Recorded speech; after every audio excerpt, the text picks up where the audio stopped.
gjykim, do më thonë ta gjykosh për para, pa e ditur fare, do më thonë kjo është edhe gjëna, është mëkat. Të flasësh për tjetrin, të ngjisësh diçka tjetrit, është mëkat. Pejgamberi selam ishte kon tu hec me shokët e tij edhe e pa një gorësir, një coftin tokë, vjen të era epidemia dhe Rom. Edhe ju tha shokëve vet, a kishit dashur me hongër për kësaj ngorësire?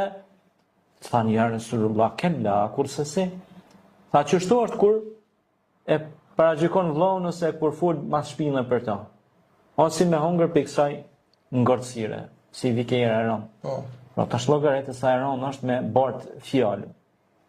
Lan tadkhulul janna an-namam. S'ka me hyrë në xhenet ai që bën fjalë, që paragjykon.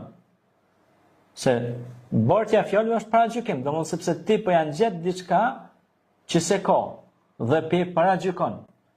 Pa e njoftur fare, pa e ditur fare, pa qëndruar asnjë moment me ta, ky kështu, ky është kështu. Me njëherë secili t'jep vendin e vet. Po ti ku e le vendin ton? Vendin ton ku po do më lën? Dhe kjo është shumë interesant.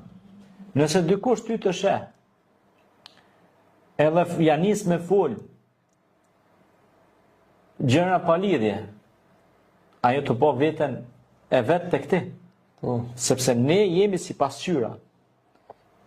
Nëse ai të lëvdon e të fol fjalë të mira, ai për vete të fol. Nëse ai të shon e të fynë të paragjykon, ai për vete të fol, sepse vetë është në drejgje, ka rënë në një drejgje të rëndë. Prandaj besimtari fol fjalën e mirë. Kush ka besuar Allahun dhe ditën e gjykimit flas mirë se të hesht. Prandaj besimtari flet mirë sepse kështu na mëson Allahu dhe i dërguari i tij. Prandaj